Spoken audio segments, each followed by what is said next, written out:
베데스다 연못에 관한 이야기입니다. 유대인의 명절이 되면은 예루살렘이 우리나라로 치면 서울이잖아요. 그럼 명절이 되면은 유대인들은 이 예루살렘이라는 도시에 다 모여요. 명절을 지내기 위해서. 그래서 각 지방에 흩어져 살든지 아니면 다른 나라에 흩어져 살아도 명절만 되면 다 예루살렘에 오는 거예요. 예루살렘에 와가지고 뭘 하느냐 하면은 다 같이 제사를 지내요. 하느님께. 제사를 어디서 지내요?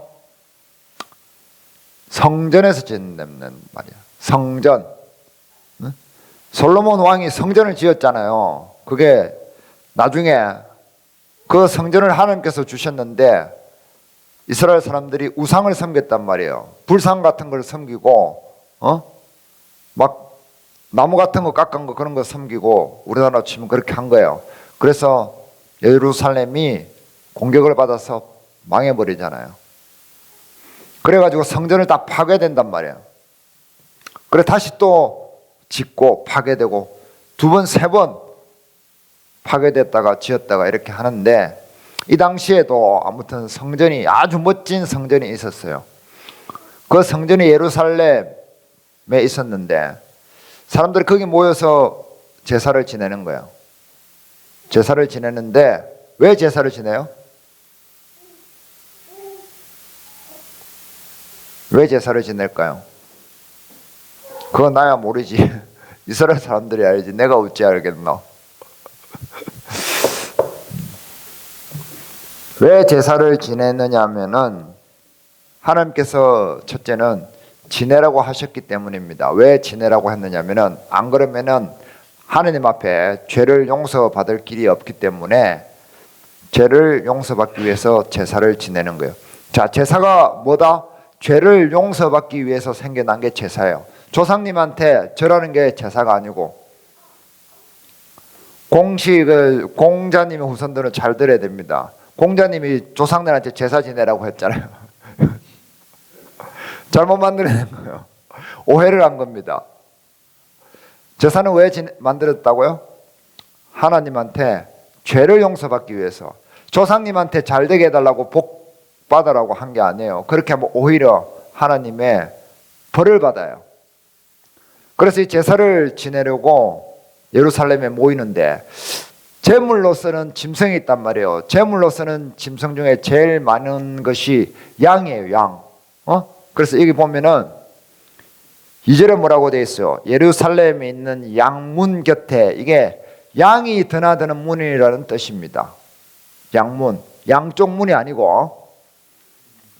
그래서 양을 제물로 쓰기 위해서 양들을 몰고 다니는 그 문이었단 말이에요. 그 문 곁에 못이 있었다고요? 베데스다라 하는 연못이 있었단 말이에요. 이 연못은 북쪽에 있었어요. 그렇기 때문에 북쪽에서 남쪽으로 물이 흐르나 봐요. 그러니까 이걸 식수로 쓰고 했던 그 연못입니다. 식수로 쓰기 위해서 그 연못을 두 개를 만들었는데 엄청 제법 커요. 그 연못이 있고 그 주변에 뭐가 있다고요? 그 주변에 행각 5이 있다. 행각은 정자를 얘기해. 정자. 연못 주변에 정자가 5개가 쫙 있어요. 그러면은 풍경이 그럴싸해요? 안 그럴싸해요? 그럴싸하잖아. 어떻게 그럴싸해요? 그게 뭐 어제 우리도 소풍 갔는데 저기 강변에 소풍을 갔잖아요. 그 정자가 있었잖아요. 거기 5개 정자가 있어. 연못이 쫙 있고. 그럼 거기 소풍 온 사람들이 있을 수 있고, 그 다음에 음식들도 많이 있을 수 있고, 또 누군가는 또 음악을 틀어놓거나 아이들이 뛰놀거나 하는 그런 풍경이 그려지잖아요. 그죠? 그려지는데 지금 이 본문에서는 어떤 사람들이 가득 차 있었어요. 거기 3절에 봐봐요. 그 안에 같이 읽습니다. 많은 병자, 맹인, 다리 저는 사람, 혈기 마른 사람들이 누워 물의 움직임을 기다리네. 수많은 환자들이 거기를 가득 채우고 있는 그런 장소였단 말이에요. 그래서 이 베데스다라는 뜻은 자비의 집이라는 뜻입니다. 뭐라고요? 자비의 집. 그런데 여기에 온갖 병에 걸린 이 중병 환자들은 거기서 자비를 기다리고 있었지만은 사실은 절망 속에 갇혀 있는 사람들이었단 말이에요. 왜 그럴까요? 왜 그럴까요? 자, 4절 봅니다. 같이 읽습니다. 이는 천사가 가끔 못에 내려와 물을 움직이게 하는데 움직인 후에 먼저 들어가는 자는 어떤 병에 걸렸든지 낫게 됨이라. 천사가 언제 내려와요? 가끔. 언제 올지 몰라. 기약이 없어요. 기약이 없단 말이에요. 될 수도 있고 안 될 수도 있어. 그러다 보니까 심지어 5절에 봅니다. 같이 읽습니다. 거기 38배 된 병자가 있더라. 38년 동안 그 자리에 누워있는 병자도 있었단 말이에요. 천사가 가끔 내려오는데 1년에 한 번 내려올지 2년에 한 번 내려올지 6개월에 한 번 내려올지 5년에 한 번 내려올지 모르잖아요. 그래서 거기 38년 동안 지금 누워있는 거예요. 이 누워있는 사람들의 가장 큰 소망은 뭐예요? 낫는 거잖아요. 그래서 그 양문 곁으로 사람들이 하나님께 제사 지내러 들락날락 하는데 그 문을 들어가 보는 게 소망 아니겠어요? 이스라엘 사람들은 그 성전 안에 들어갈 수 있는 사람이 있고 들어가지 못하는 사람이 있어요. 들어갈 수 있는 사람은 그냥 정상적인 사람이에요. 그런데 들어갈 수 없는 사람들은 병든 사람들, 이렇게 나병처럼 뭔가 피부병 환자가 있는 사람들, 그 다음에 어디가 불구가 된 사람들, 이런 사람들은 성전에 못 들어갔어요. 하나님께 예배를 드릴 수 없는 사람이었어요. 그래서 이 실격자 된 사람들, 성전에 들어가지 못하도록 불합격 판정을 받은 사람들의 최대 소망은 무엇이었겠어요? 그 성전 안으로 들어가서 나도 한번 하나님께 제대로 된 제사를 한번 드려보는, 그것이 이들의 가장 큰 소망이었던 겁니다. 그런데 그 소망이 계속해서 어떻게 돼요? 연기되고 있는 거잖아요. 연기되고 있어요. 그런데 우리가 생각해 보면은 그 성전 안에 들락날락하는 사람들이 이 병자들을 바라볼 때에 어떤 마음이었겠어요? 그냥 그 사람들 저기 뭐 누워 있나 보다 하고 자기들 볼일을 봤겠죠.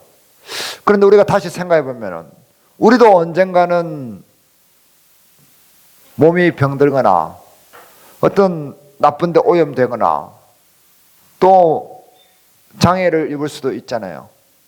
그럼 우리도 가야 되는 자리가 그 자리가 될 수도 있잖아요. 그 사람들을 때문 그냥 아무 생각 없이 쳐다보지만은 삶에 어떤 계기가 있어서 나에게 환난이 오거나 고난이 오거나 어떤 재난이 닥쳐와서 나도 그 사람들 그 자리에 누울 수도 있다는 생각을 한번 해볼 수 있잖아요. 그런데 그렇게 생각하는 사람들이 아무도 없었다는 것입니다. 그래서 그 사람들은 더욱더 그 절망에 갇혀 있었고 거기서 세월을 보내게 된 것입니다. 첫째는 언제 나을지, 언제 천사가 내려올지 거기에 대한 뭐가 없다? 약속이 없는 거예요. 보장이 없는 겁니다. 내가 죽을 때까지 기다리면은 죽기 하루 전에라도 낫는다라는 약속이나 보장이 있으면 어때요? 그 자체가 희망이 되잖아요. 약속이 없으면 사람이 절망에 낙담될 수밖에 없는 거예요. 저 러시아 우크라이나 전쟁을 하는데 뭐 일주일이면 끝날 거야 라고 덤볐잖아요. 근데 지금 3년 4년째 되어 가잖아요. 언제 이 전쟁이 끝날지 모르니까 절망하잖아요. 다 도망갔잖아요.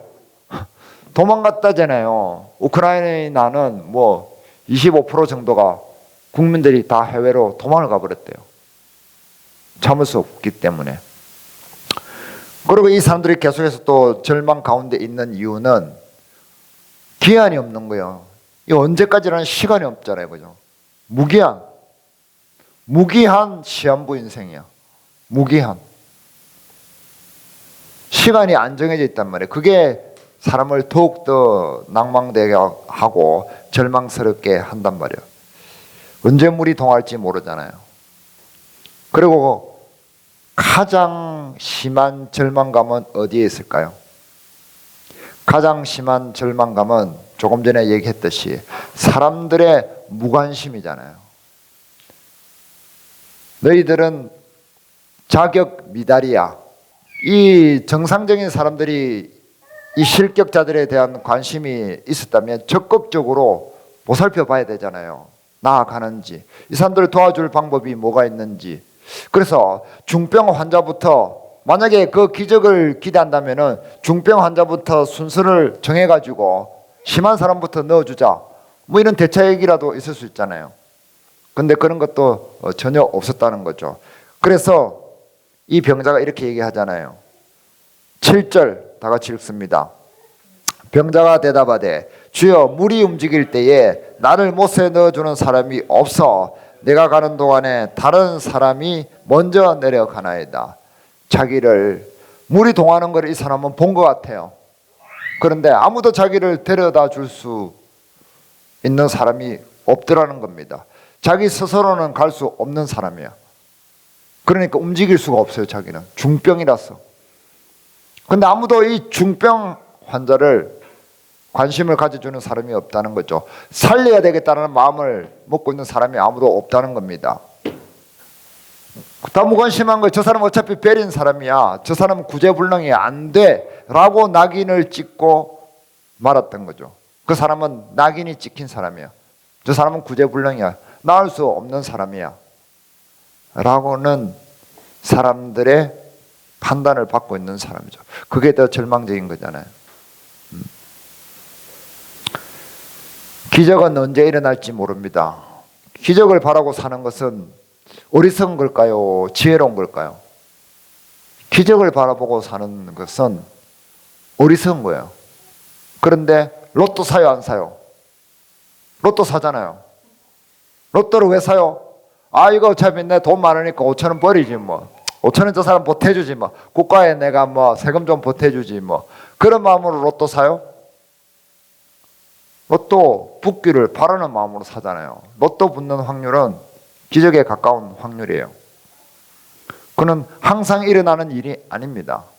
그런데 그게 우리 베팅을 하잖아요, 삶을. 이렇게 사람은 바보스러운 짓을 하고 있는 거예요.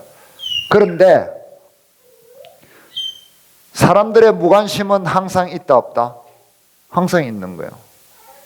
사람은 기적을 바라지만 그 기적은 언제 일어날지 몰라요. 그런데 사람들의 무관심은 항상 있어요. 그런데 그 무관심을 없앨 수는 있는데 그것을 사람들은 하지 않고 기적을 바라고 있는 거예요. 될 수도 있고 안 될 수도 있는데, 이 아기가 엄마 아빠의 관심이 없다면 이 애는 절망의 상태에 있는 걸까요? 희망의 상태에 있는 걸까요? 절망 중에서 절망의 상태에 있는 거예요. 죽음의 그 위태로움 속에 바로 내몰리게 됩니다. 그런데 우리가 우리 이웃들에게는 왜 그런 마음을 품지 않을까요? 이웃들 중에 절망의 상태에 갇혀서 누워있는 사람들이 얼마나 있을까요? 그래서 이 사람들은 그 절망에서 헤어나서 하나님께 예배드리는 것이, 그것이 최고의 소망이 되었는데, 그 사람들을 돕지 않는 사람들은 항상 그 문을 들락날락 하면서 그 사람들에게 무관심하죠. 왜냐하면 나는 저렇게 되지 않을 것이다 라는 자기만의 근거 없는 확신이 있는 거예요. 그리고 나는 그런 대책을 세울 수 있는 사람이야. 나는 저렇게 되지 않도록 하나님한테 잘 보일 수 있는 사람이고 제대로 할 수 있는 사람이라는 무언가 확신이 있는 거죠. 그러기 위해서 자기 스스로 대책을 만들어가고 있는 거죠. 나는 저렇게 절망적인 상태에 빠지지 않고, 나는 저거는 식으로 죽음에 내몰리지 않고 저렇게 나쁜 상태에 가지 않을 대책을 세우느라고 불철주야로 바쁘죠. 완벽하게 만들기 위해서 더더욱 바쁘게 움직입니다. 그러나 이것도 분명한 것은 그 대책을 세우기 위해서는 수많은 스트레스와 고생도 해야 된다는 것입니다. 많은 압박 속에도 시달려야 되고, 많은 사람들과 경쟁을 해야 되고, 많은 사람들에게 싫은 소리도 받아야 된다는 겁니다. 막심한 비용을, 스트레스를 지불해야만 그 대책을 세울 수 있겠죠. 그러나 그것도 제대로 될는지 확신할 수는 없어요. 그것 또한 하나의 기적일 뿐입니다. 내 스스로 내 미래를 제대로 만들어 보겠다. 내 스스로 내 아이의 미래를 완벽하게 제대로 만들어 보겠다. 그것 또한 하나의 기적일 뿐이라는 거죠. 개인이 한 사람이 그런 기적을 만들어내는 것은 쉽지 않습니다. 자, 이 38년 된 병자, 이 38년 된 병자를 이 본문에서 요한이 이야기하는 이유가 있습니다. 38년이 의미하는 것이 무엇일까요? 이스라엘 백성에게 38년은 멈춰진 시간입니다. 이스라엘 백성들이 이집트에서 탈출해가지고 사막에서, 광야에서 40년을 헤맸잖아요. 근데 2년 동안은 헤맨 게 아니에요. 2년 동안은 제대로 간 거예요. 근데 바데스 가네아라는 그 지점에서부터 하나님께 역적짓을 했죠. 그때부터는 계속 헤맨 거예요. 그래서 지척에 두고, 그 가나안 땅을 지척에 두고 가지는 못한 거예요. 시간이 멈춰버린 겁니다. 무엇을 얘기하느냐면은 우리가 하나님께 죄를 지으면은 그때부터는 시간이 쓸모없게 돼요. 허비하게 된단 말이에요. 죄를 짓는데 계속 우리는 시간을 사용하기 때문에 하나님 앞에는 60평생, 80평생 시간을 줘도 아무 의미 없게 되는 겁니다. 허비되는 것을 이야기하죠. 이 38년 된 병자가 누워가지고 38년 동안 무엇을 했어요? 소득이 없는 거예요. 하나님 앞에 아무것도 한 것이 없는 겁니다. 그렇게 되어버린단 말이죠. 근데 이 사람이 왜 그러면 이렇게 병이 들었을까? 오늘 본문에서는 예수님께서 이 사람이 뭔가 죄를 지었기 때문에 그렇다고 하고 있습니다. 뒤에 보면 나오죠. 14절 같이 읽습니다. 그 후에 예수께서 성전에서 그 사람을 만나 이르시되 보라 내가 나았으니 더 심한 것이 생기지 않게 다시는 죄를 범하지 말라 하시니. 죄를 지어서 그렇습니다. 그렇다고 해서 우리가 하나님께 죄를 지으면 사람이 뭐 아프거나 병든다, 아니면 교통사고가 난다, 뭐 안 좋은 일이 생긴다, 이렇게 특정을 하면 안 돼요. 하나님은 다른 이유를 위해서도 그렇게 될 수 있다고 얘기합니다. 하나님 영광을 위해서도 그럴 수도 있고, 또 다른 이유를 위해서, 복음을 전하기 위해서 그럴 수도 있고, 여러 가지 이유가 있는 겁니다. 그러나 이 사람은 하나님 앞에 어떤 죄를 지은 것이 맞는 것 같습니다. 그래서 죄를 지은 후에 38년 동안 그렇게 시간을 허비하게 된 겁니다. 많은 사람의 무관심을 자초하게 된 것입니다. 그 허비되는 시간 속에서는 사람이 무엇을 느낄까요? 단 한 가지를 느낍니다. 고통이죠. 절망입니다. 절망의 고통, 무관심의 고통, 그리고 자기의 비참함의 고통, 자기가 얼마나 쓸모없는 인간인가를 느끼는 고통, 여러 가지 그 고통과 비애를 느끼겠죠. 그 멈춰질 시간이 그런 거예요. 그 죄가 그 사람을 그렇게 끌고 가는 겁니다. 이사야서에도 52장에 보면 우리의 죄가 우리를 바람같이 우리를 몰아가나이다. 길거리에 낙엽이 굴러가서 바람 위에서 굴러가는 것처럼 그렇게 나 뒹굴게 된단 말이에요. 우리 인생이. 그게 우리 죄가 그렇게 만든다는 겁니다. 그런 그에게 예수님께서 찾아오셨잖아요. 그죠? 그런 그에게 예수님께서 탁 찾아왔을 때 우리는 거기서 무엇을 느낍니까? 무엇을 봅니까? 뭔가 찬스가 있다는 것을 느끼잖아요. 뭔가 이제 달라질 수 있다는 그런 느낌을 받잖아요. 뭔가 희망의 빛이 보인다는 그런 느낌을 받잖아요. 예수님은 누구세요? 예수님은 성경에서 말하기를 하나님의 약속이잖아요. 약속. 기적은 약속이 있는 것이 아니고 전설은 약속이 있는 것이 아니었지만 예수님은 그 자체가 약속인 거예요. 약속의 자손이 그 병자 앞에 나타난 겁니다. 아무 시간 없이 막막했던 그분이 그 상황 속에서 영원한 시계를 가지고 계신 영원한 세계에 살고 계시고 주인이신 예수님이 찾아온 거예요. 모든 인간이 무관심했던 그 병자에게 하나님께서 관심 있어 하시는 표시로 예수님을 보내신 거예요. 그런 인간에게조차도 예수님께서 관심을 보이신 겁니다. 철저히 인간들의 그런 태도와 반대되는 분이 오셨다는 거죠. 무엇을 얘기합니까? 사람들은 그 성전 안에 가서 하나님을 만나기를 원했지만은, 거기서 죄가 없어지고 낫기를 원했지만은, 지금 예수님은 그 성전 밖에 38년 된 병자를 만나고 있습니다. 그러면 어디서 치유가 일어나고 나음이 일어나고 죄사함이 일어나고 있습니까? 성전 안입니까? 밖입니까? 지금은 밖이죠. 우리가 아니냐 밖이냐를 논하자는 것이 아니라 무엇을 이야기하려고 하냐면 예수님 자신이 성전이신 거예요. 예수님 안에 있을 때에 나음이 일어나고 죄사함이 일어나고 생명이 다시 살아나는 그런 기적이 있다는 거예요. 예수님 안에 있느냐 예수님 밖에 있느냐가 중요하다는 거예요. 성전, 건물된 성전에서 예수님으로 이게 치유가 죄사함이 전환되고 있다는 거예요. 바뀐다는 거예요. 예수님이 오셨기 때문에 이제 모든 것은 예수님 안에서 일어난단 말이에요. 구원이. 그 이야기를 하고 있는 겁니다. 그래서 우리는 어떤 건물을 찾아가는 것이 아니라 예수님을 만나야 된다는 거예요. 예수님이 나를 찾아올 때에 그분을 거절하지 말아야 된다는 것을 이야기합니다. 그래서 예수님께서 이렇게 얘기하시죠. 6절 봅니다. 6절 다 같이 읽습니다.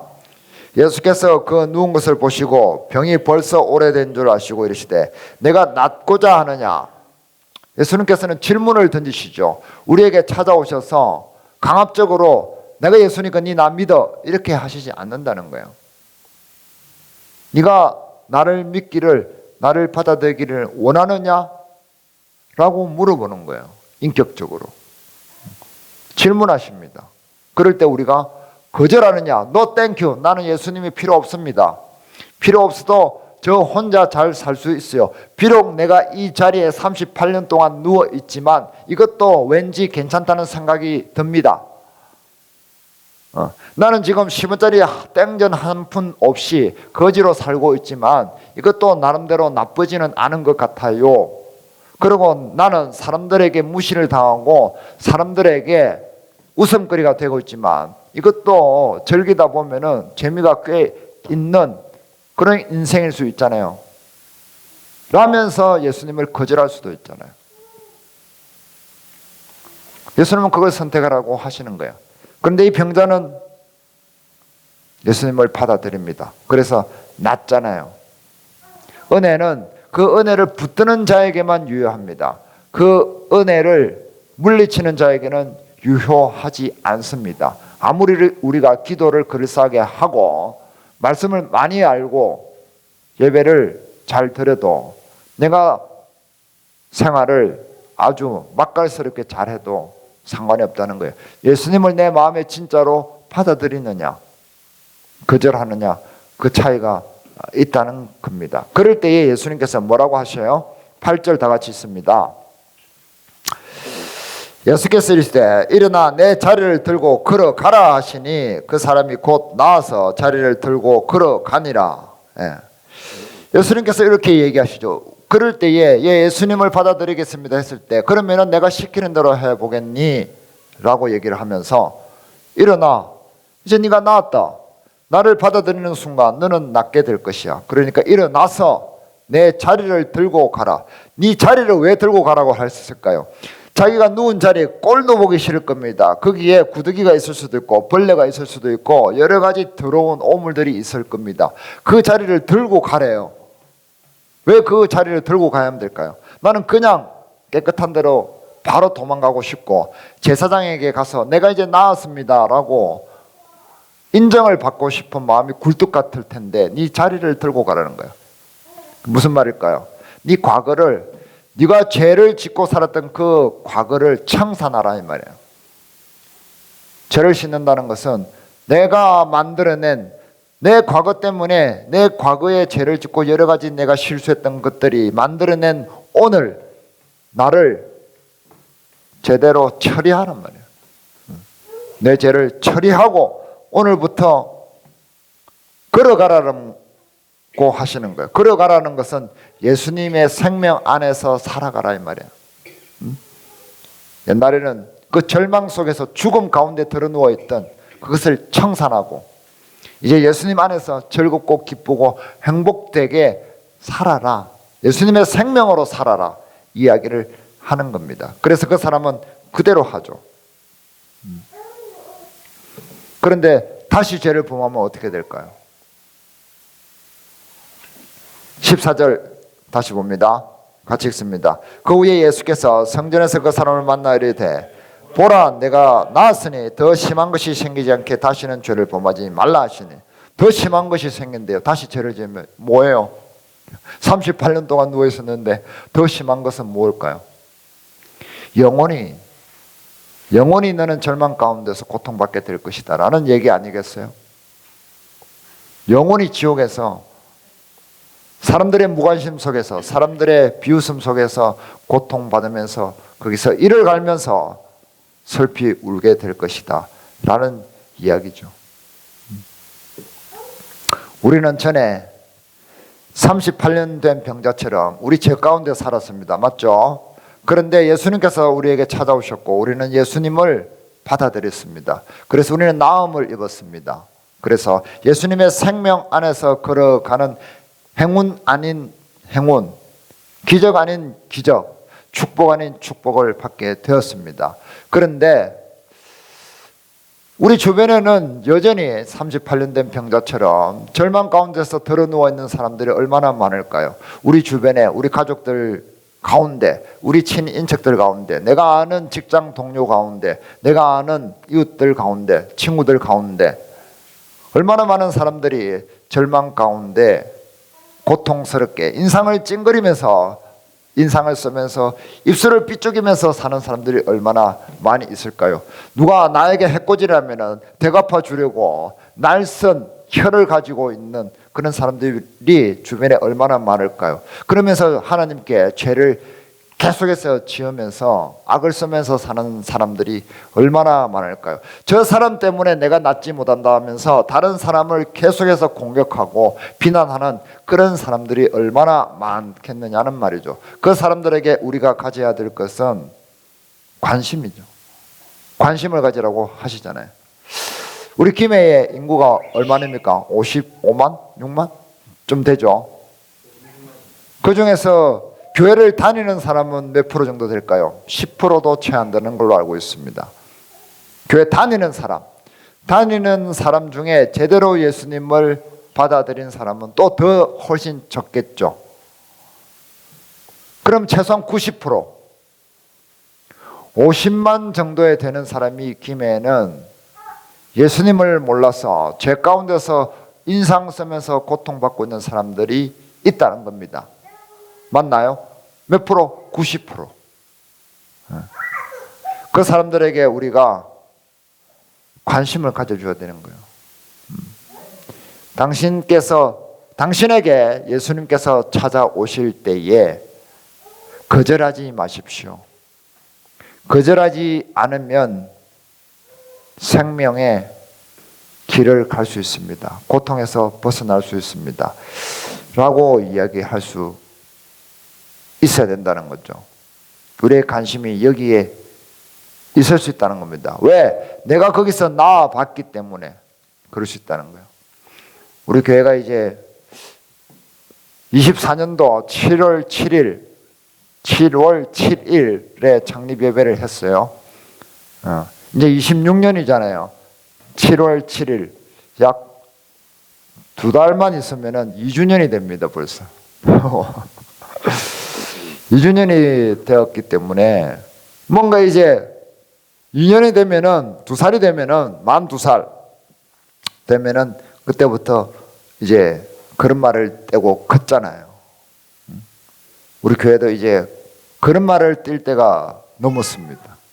그래서 우리가 하나님 앞에 계속 누워있거나 앉아있는 자세로 있을 것이 아니라 하나님 앞에 계속해서 한 발자국씩 움직이는 때가 됐다는 거예요. 맞습니까? 네. 그렇게 되도록 우리가 과거 이제 여태까지 왔던 것을 좀 지우고 앞으로는 더 좀 큰 걸음을 할 수 있는 우리가 되기를 원합니다.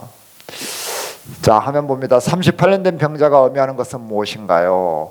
우리가 죄 가운데 살면 시간이 허비되는 것을 말합니다. 시간이 멈추어져서 쓸모없는 시간이 된다는 것을 이야기합니다. 자리를 들고 걸어가러 가신 이유는 무엇인가요? 과거에 죄 짓는 삶을 청산하고 생명 안에서 부활해서 살으라고 하는 겁니다. 맞습니까? 아멘. 네, 감사합니다. 기도하겠습니다.